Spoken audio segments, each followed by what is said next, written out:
Eh, Muy buenos y bonitos días tengan. Bonito día tengan todos ustedes, queridos amigos y amigas. Pues sean bienvenidos a este canal de YouTube Nelter de la Cruz. No se les olvida nuestro like, acá abajo la campanita, piquen. Púchenle para llegar a más personas. Aquí estamos promoviendo nuestro anito. Quien lo quiera, ahí en los comentarios puede dejar su dirección. Se lo mandamos y le decimos cuánto es el costo. Pues vaya que están como locos ya. Plaza Juárez. Mi primer planteamiento es en relación a esta falta de acceso de justicia y un ejercicio del poder que no es legal.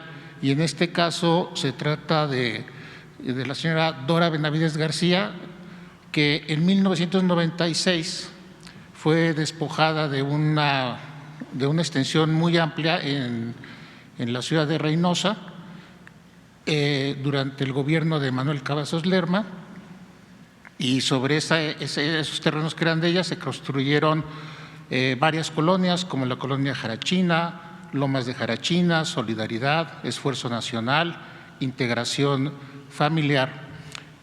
Todo esto fue a través de una donación que argumentó que se le hizo en lo que era el Instituto de Tamaulipeca de Vivienda y Urbanismo. Sin embargo, los registros notariales no dan cuenta de este evento. Posteriormente, el director del Instituto Tamaulipeco de Vivienda está vinculado recientemente a un proceso por un fraude cometido contra el ISSSTE. Dicho contrato de donación no cuenta con las formalidades y, por lo tanto, durante 26 años se han estado otorgando títulos de propiedad sin validez jurídica, y esto ha generado una serie de irregularidades. Señor presidente, ¿qué es lo que la salida, las vías que tienen todos estos ciudadanos que han sido víctimas primero de abusos y luego de todo un proceso donde no pueden acceder a la justicia o se les hace difícil el acceso a la justicia? Sus casos van avanzando a una instancia, a otra instancia, y no termina por resolverse. Muchas gracias. Lo que se tiene que procurar ahí es darle celeridad a los procesos. Es un problema grave en México, de que son juicios que tardan mucho. No se garantiza de que se debe de impartir justicia rápida, pronta, expedita. No se garantiza en nuestro país eso, bueno, lamentablemente. Aquí se trata de un gobierno estatal. Sí. Me imagino que con el gobierno federal también hay casos es lo similares. mismo, es igual. Entonces hay que seguir denunciando y exigiendo que se resuelvan todos estos casos. Hay que ver dónde están, si ya pasaron del Ministerio Público y están en el Poder Judicial, en juzgados, en los tribunales superiores de justicia de los estados, en este caso puede ser, y si no está en instancias federales, si hay amparos, o sea, todo eso en lo que nosotros podamos ayudar, lo hacemos. Ok, muchas gracias, señor presidente. Aquí con Jesús, que nos digas exactamente cómo está la situación y nosotros intervenimos, ayudamos. No nos corresponde en sentido estricto o de manera directa, pero lo cierto es que todo lo que es justicia, pues es nuestra responsabilidad, es nuestro deber, es nuestra obligación, ¿sí?, atenderlo. Muchas gracias, presidente. Sí. De acuerdo con Jesús. Y siguiendo esta línea de lo que es el sistema de justicia, con el nombramiento de la nueva presidenta de la Suprema Corte de Justicia de la Nación, ella habló de que iba a trabajar en el sistema Nacional Anticorrupción, que lo iba a reactivar o que iba a participar más. El sistema tiene 6 años de que se fundó. Vamos, en esta administración tampoco ha avanzado y la verdad no es un asunto solo del Ejecutivo. Da gusto que la Suprema Corte quiera participar, pero también hay que decir que el Senado tiene pendientes algunos nombramientos. Apenas en diciembre pasado fue su primera asamblea, no asistió el titular de Gobernación y bueno, pues llevamos 6 años con el sistema que no termina de darnos lo que nos tiene que dar, que es un informe anual sobre mejores prácticas y que debe de coordinar las distintas instancias, tanto del Poder Ejecutivo como el Legislativo, como de la Procuraduría. Y bueno, no sé para cuándo el Sistema Nacional Anticorrupción va a estar listo, presidente. Pues hay que seguir insistiendo en eso, aun cuando este gobierno tiene como propósito fundamental evitar la corrupción. Okay. Nosotros sostenemos que el principal problema de México fue durante muchos años, siglos, la corrupción.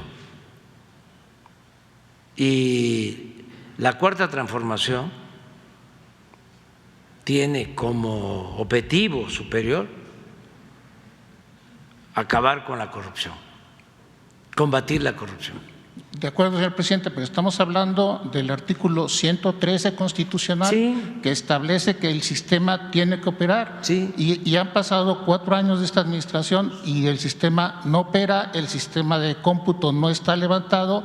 Y bueno, yo sé que hay que verlo con las instancias legislativas y resolverlo, aunque también le quiero decir con toda franqueza, ese sistema se creó en plena corrupción para simular de que se iba a combatir la corrupción. Pero lo aprobó Morena. No, porque fue un cambio constitucional en el 16. Todo lo que sea combate a la corrupción se aprueba, pero no es eso lo fundamental.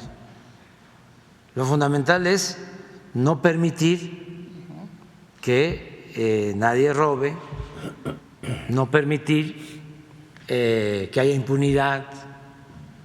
Y existe en la subsecretaría, subprocuraduría, no, subfiscalía, una fiscalía anticorrupción en la Fiscalía General, que es autónoma. Yo le tengo desconfianza a estos organismos, porque se crearon, es como el Instituto para la Transparencia. ¿Para qué se creó? ¿Sí? Para que todo se ventilara y todo se conociera y no hubiese corrupción. ¿Sirvió para eso? No, no ha servido. Pendejo el periodista, hijo de... Y nos cuesta 1,000 millones de pesos al año. Pero tenemos derecho a la información, tenemos derecho a saber. Pero eso lo pueden resolver de otra manera. Todos los servidores públicos estamos obligados a informar. No se necesita un aparato. Okay. ¿Saben para qué sirvió ese aparato? Para ocultar información. O sea, y así como ese, muchos otros. Mire, usted habla de la aprobación de este Instituto Anticorrupción. Es Sistema Nacional Anticorrupción. Sistema Nacional Anticorrupción. Bueno, cuando aprobaron el Sistema Nacional Anticorrupción, no se dieron cuenta de que en la Constitución no se consideraba delito grave la corrupción. Okay. Imagínense si no fue una vil simulación. ¿Por qué no primero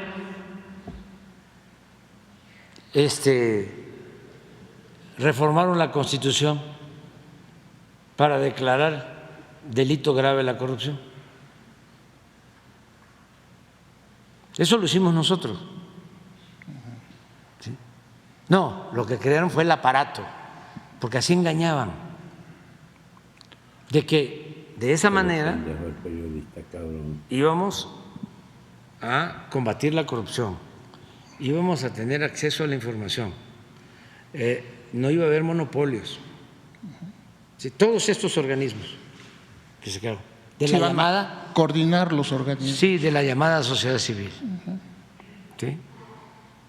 Pues lo mismo, independientes del pueblo, totalmente controlados por los que se sentían amos y señores de México. Todos los organismos crearon el Instituto para combatir los monopolios, para garantizar la competencia. ¿Y qué? ¿Se logró quitar a los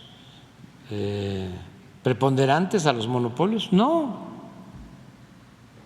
no. Y nos cuesta muchísimo mantener todos esos aparatos. Y nosotros, el presidente de México no tiene facultades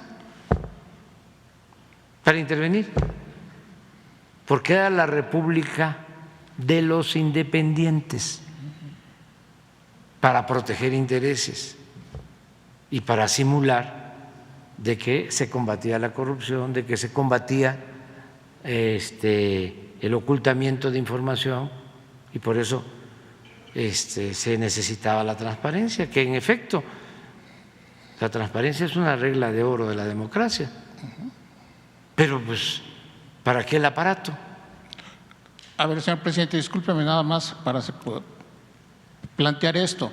El sistema nacional lo que plantea es la coordinación entre todas las instancias que tienen que ver con transparencia y lucha a la corrupción para hacer un trabajo mucho más ordenado. Eso no se ha logrado, pero como está en la Constitución, a nivel estatal sí hay sistemas estatales anticorrupción y sí han estado funcionando, no están en todo el país. Es decir, este esfuerzo por trabajar la anticorrupción con un sistema coordinado no ha terminado de fraguarse y está dentro de la Constitución, y tampoco hay una posición clara de decir no sirve, eliminémoslo o vamos a echar marcha atrás. Hay sistemas anticorrupción estatales como Guanajuato, como Aguascalientes, que ya están dando… No me quiero reír a carcajada. Bueno. O sea, por favor. O sea, no es así. Desde su punto de vista no funciona. No funciona. Y es simulación y es gasto innecesario y es tener control, ¿sí?, de áreas estratégicas en donde se puede robar con impunidad. Entonces no esperamos en su gobierno que en estos… No, yo no 6 años… voy a promover eso. Okay. No voy a promover eso. Nunca estuve de acuerdo con eso. No creo que eso ayude. Mire, existe la Secretaría de la Función Pública, que era la antigua Contraloría, que se convirtió en Función Pública en los gobiernos. Sí. Existe la Auditoría Superior de la Federación. La auditoría. Del Legislativo. Sí, del Legislativo. Existe el Legislativo, en particular la Cámara de Diputados, que tiene como facultad exclusiva la aprobación y el seguimiento del presupuesto. Sí. Existe pues el Poder Judicial. Sí. Entonces, hay instituciones. La Fiscalía también. Bueno, la Fiscalía General. Sí. O sea, si usted sabe de un caso de corrupción, pues va y presenta la denuncia. ¿sí? A la Fiscalía. Entonces, no lo veo, ¿sí?, necesario, lo considero que es una duplicidad, ¿sí?, de funciones, es seguir agrandando el aparato burocrático, que el presupuesto, en vez de llegarle a la gente, se quede en el gobierno, como era antes. El gobierno estaba ensimismado. La mayor parte del presupuesto era para mantener al gobierno. Era un gobierno mantenido, corrupto y bueno para nada. Entonces, si no se acepta la corrupción, para empezar,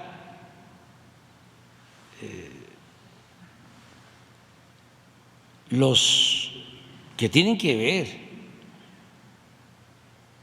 con la responsabilidad de que se maneje con honestidad el presupuesto, tienen que ser gentes honestas, que eso es lo que hay que buscar.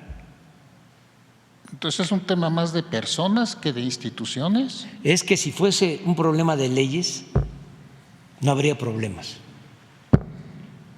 No hay ninguna ley que diga que está permitido robar. Y roban. Lo que hay que hacer es cambiar la mentalidad, formar gente honesta, que existan en las universidades, bueno, desde los libros de texto de primaria, que se eleve la importancia de la honestidad. La honestidad como forma de vida, como forma de gobierno. La educación más cívica. allá que la corrupción, porque la corrupción es robarse el dinero, la honestidad es, ¿sí?, no robarse el dinero y ser consecuente,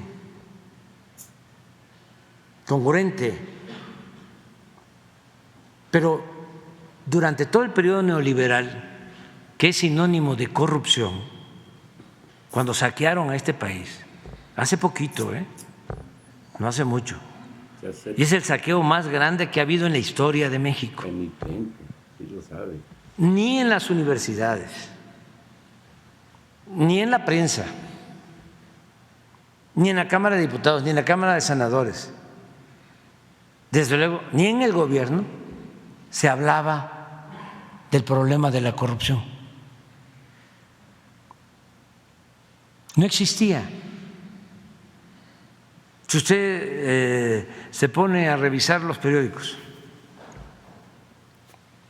va a una hemeroteca y hace una investigación de 6 meses de los periódicos, ni siquiera váyase a las notas, váyase a los editoriales. 6 meses, agarra el Reforma, todos los editoriales de 6 meses del gobierno pasado o de el anterior.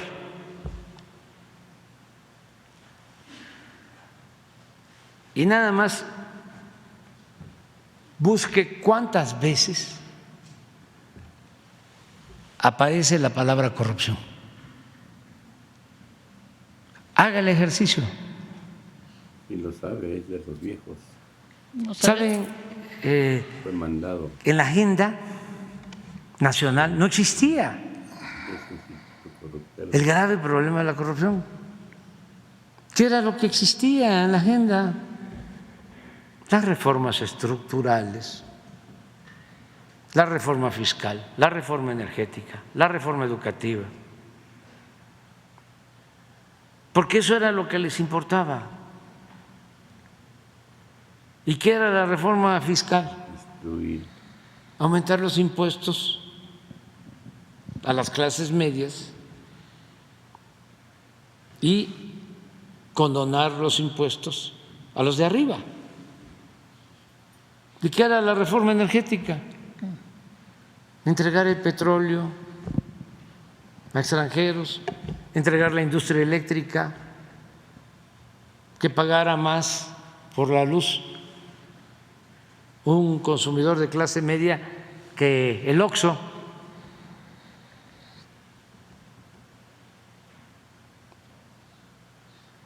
Entonces el tema de la corrupción no existía, menos el de la austeridad republicana. A ver, haga una revisión si algún periódico, revista, hicieron una crítica cuando decide Calderón comprar el avión a Peña Nieto, ese avión que no hemos podido ni vender, porque es tan lujoso que no hay quien lo quiera comprar. No me estoy disculpando, es que es así. Nada era normal. ¿Sabe cuánto cobraron solo para construir el hangar del avión que compraron? 1,000 millones de pesos. ¿Y sabe cuánto tiempo iba a durar ese hangar? 5 o 6 años. ¿Por qué? Ese aeropuerto se iba a cerrar con la construcción del aeropuerto de Texcoco, otra tranza. De los grandes. Y a la basura 1,000 millones, solo del hangar del avión presidencial. Pero de eso busque en los medios. No, señor presidente, esa es la narrativa, pero a final de cuentas los informes ahí están, los informes de transparencia ahí están. Porque Sí. tenemos derecho a saber y tenemos derecho a buscar esa información y saber cuánto costó el hangar, en qué se ha desperdiciado el dinero, Sí. si es el caso. Sí. La Auditoría Superior de la Federación tiene muchos años haciendo la auditoría al gobierno federal, Sí. tiene exigiendo reglas Sí. de operación. Entonces, Sí. tiene que haber buenas reglas, tiene que haber buenas instituciones sí, para sí. combatir la Sí, corrupción, sí. aunado a lo que usted menciona, Sí, pero ya buenos funcionarios. existen, ya existen. El asunto es que hay complicidad, que no se daba cuenta el fiscal del gobierno anterior de lo que se estaba haciendo en Pemex, o el de la función pública, no se daba cuenta, o los legisladores no se daban cuenta. Se hacen pendejos. No había voluntad para cortar de tajo con la corrupción, pero no es un asunto de leyes o de aparatos o de oficinas. ¿Sabe para qué crearon también todo eso? Porque los atendían muy bien, bueno, los siguen atendiendo muy bien a todos los que trabajan en esas oficinas. La mayoría gana más que yo. ¿Y qué hacen? Guardar silencio, cómplice. Es de manera un poco más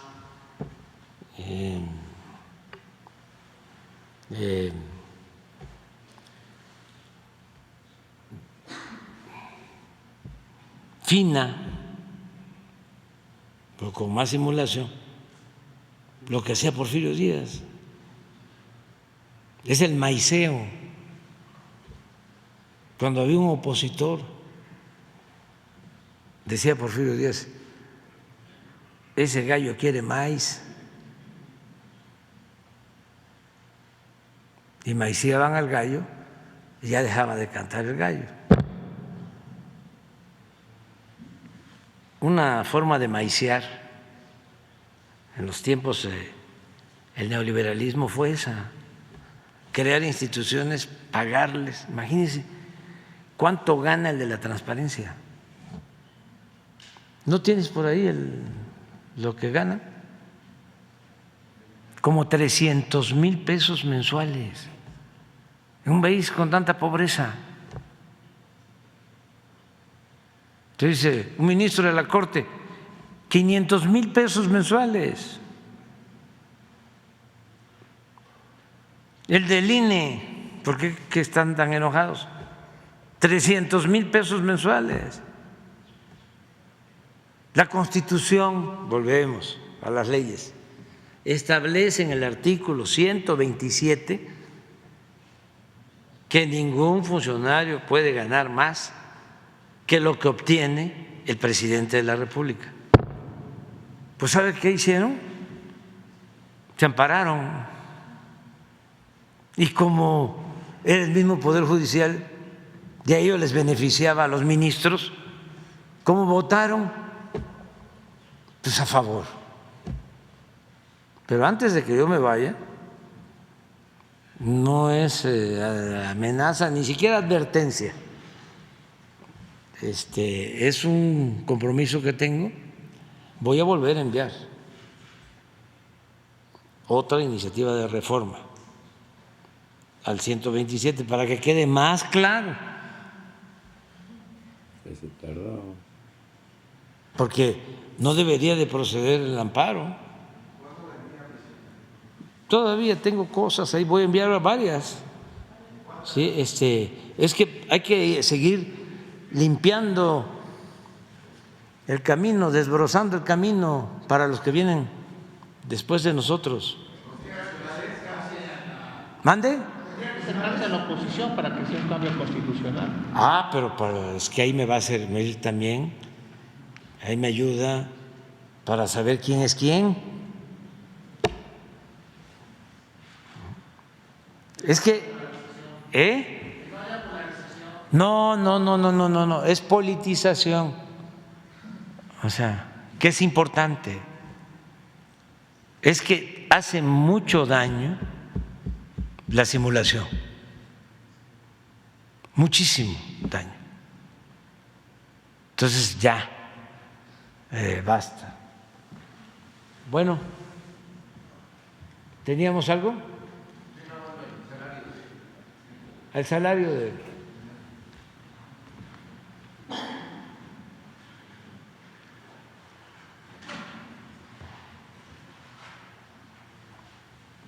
Debe ser como 280 más o menos, 300.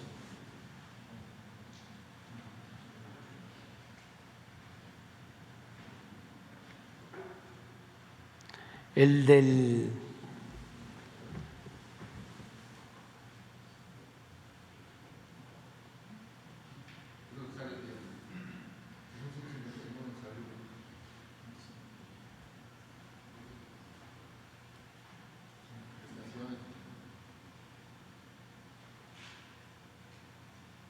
¿151?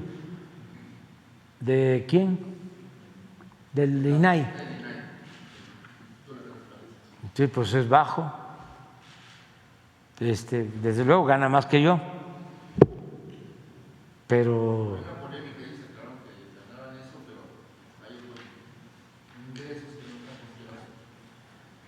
sí, pero todos ellos ganan, la mayoría. Creo que hay uno o dos magistrados que no se ampararon.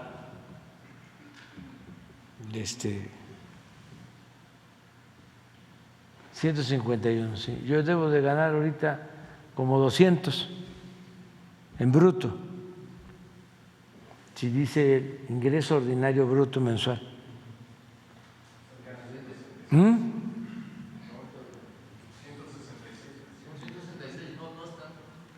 166. Sí. Pero la mayoría de todos los directivos de estos organismos autónomos, entre comillas, ganan más. Entonces, yo celebro pues que te estés preocupado por eso, porque sí es un grave problema el de la corrupción. Yo sostengo que no es pandemia, es una peste.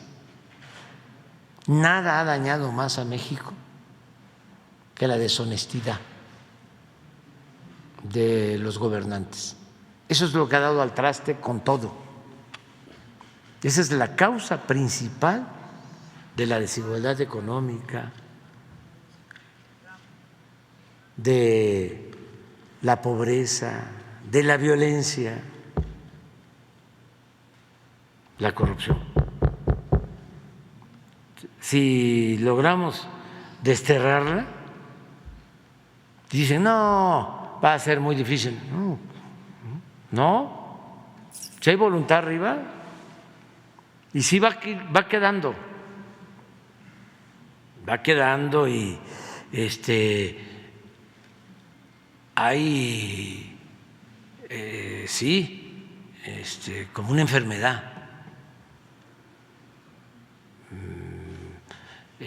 por la ambición al dinero que tenemos que irla contrarrestando, que eso es parte de la revolución de las conciencias, el que la gente valga por sus principios, por sus ideales,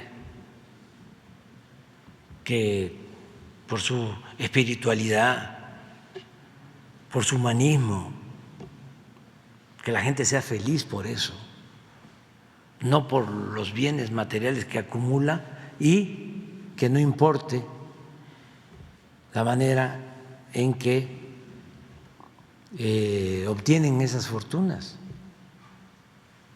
Tenemos que avanzar, porque es que nos pasa a nosotros. Tenemos que andar pendientes. Es un hambre de dinero. Es como cuando llegaron los invasores, los conquistadores, que no solo por eso, pero decían, nosotros tenemos una enfermedad muy grave, muy grave, muy grave, le decían a los indígenas,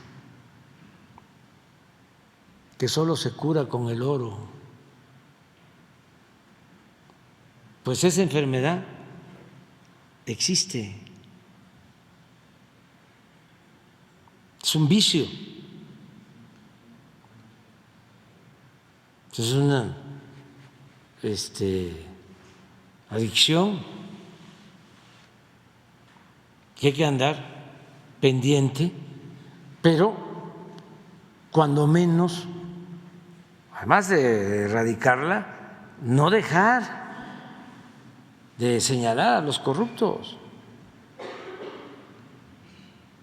porque eso es lo que nos va a sacar adelante. Yo siempre pongo el ejemplo de Dinamarca. Es un país pequeño, pues, no tiene la misma población que tenemos nosotros, pero no tiene corrupción, no hay corrupción. Es más, no se entiende cuando uno habla de corrupción. Sí, pero como no hay corrupción, en ese país no hay pobreza y no hay violencia. Y tienen establecido lo que se llama estado de bienestar.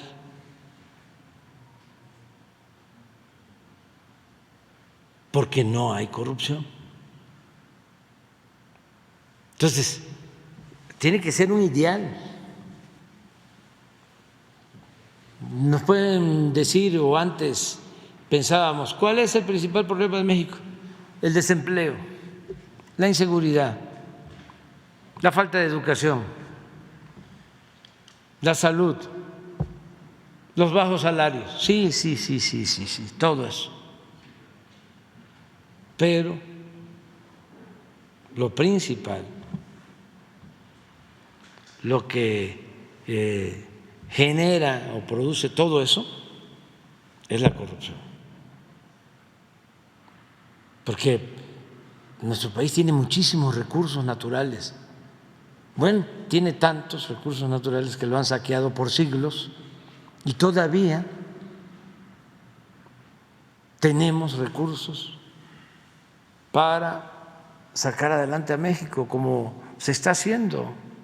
Además, un pueblo bueno, un pueblo trabajador. Esto es una élite de corruptos que no pudieron, además, porque vaya que lo intentaron, corromper a todos, que ese modelo se hiciera extensivo.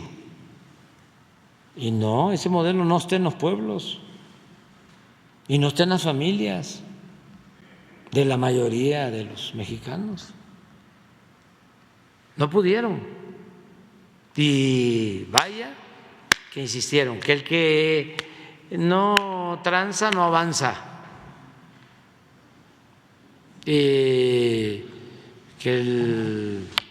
la moral es un árbol que da moras y que sirve para pura, decía el alazán tostado. Y político pobre, pobre político. O sea, que para ser político se necesitaba tener dinero. Y otra cosa que decían mucho, ¿no? Este es bueno para gobernar porque este ya tiene, ya no va a robar. No. Dinero llama dinero. Se necesitan principios, se necesitan ideales. Eso es lo fundamental para tener una sociedad mejor. Y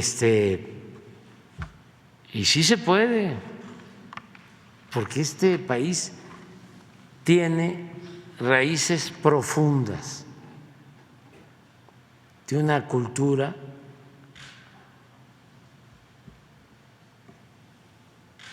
o tenemos culturas de raíces profundas, milenarias, donde estoy seguro que no había esa vocación o esa ambición a lo material, porque si no tendríamos el problema de la corrupción en toda la sociedad y no, la tenemos arriba en las élites. Tengo casos muchísimos de gente humilde. Antes la gente sembraba su maíz, iban a sus trabajaderos, sembraban, tenían sus milpas, cosechaban y dejaban en trojes en el campo su maíz. Y nadie se los robaba.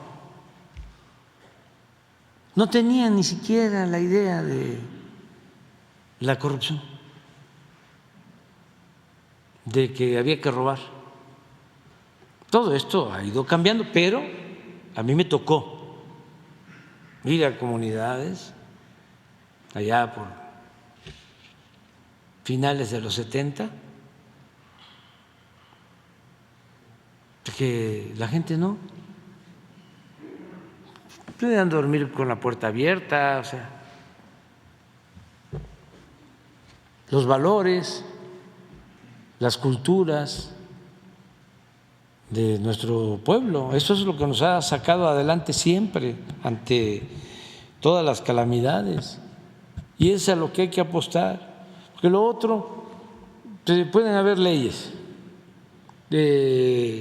tribunales, jueces, funcionarios, y no, sirve para simular. Nosotros estamos viendo, por ejemplo, lo de derechos humanos. Yo siempre sostengo, sí, hay que defender los derechos humanos, pero lo importante es que no se violen los derechos humanos. Yo tengo buena relación con defensores de derechos humanos desde ese tiempo. Y entonces, no nos metemos a los partidos. No. Nosotros somos de la sociedad civil y de la defensa de los derechos humanos. No, vamos a transformar para que ya no se violen los derechos humanos y que no tengamos organismos defensores de derechos humanos. ¿Quién es el principal violador de los derechos humanos? Pues el gobierno.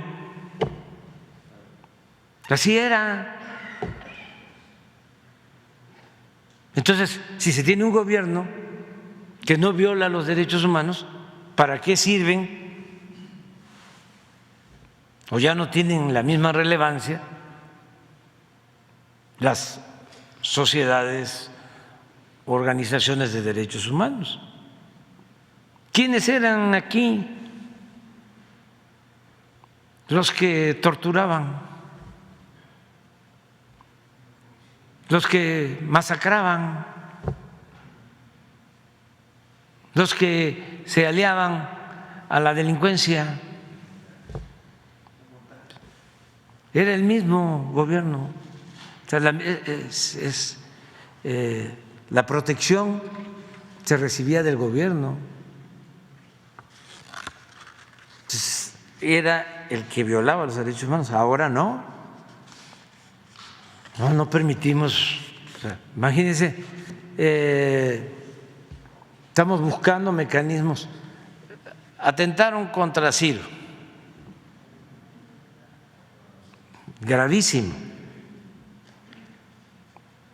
Por su vida y por lo que hubiese implicado para nosotros, para el pueblo de México, ¿no?, para el país, para el Estado mexicano. Es desestabilizar, socavar instituciones. Entonces, afortunadamente, detenemos, la autoridad competente detiene a los autores materiales, pero necesitamos saber quién es el autor intelectual o quién pagó y por qué lo hicieron. ¿Cómo era antes? Los torturaban. ¿Cómo fue lo de Ayotzinapa? Bueno, hasta por televisión había tortura con Lore de Mola. Entonces nosotros, ¿cómo vamos a torturar? ¿Qué estamos planteando? Hacer una modificación para que el que informe pueda tener un beneficio de reducción de pena y protegerlo, porque son asuntos de Estado, son asuntos muy graves y sí necesitamos saber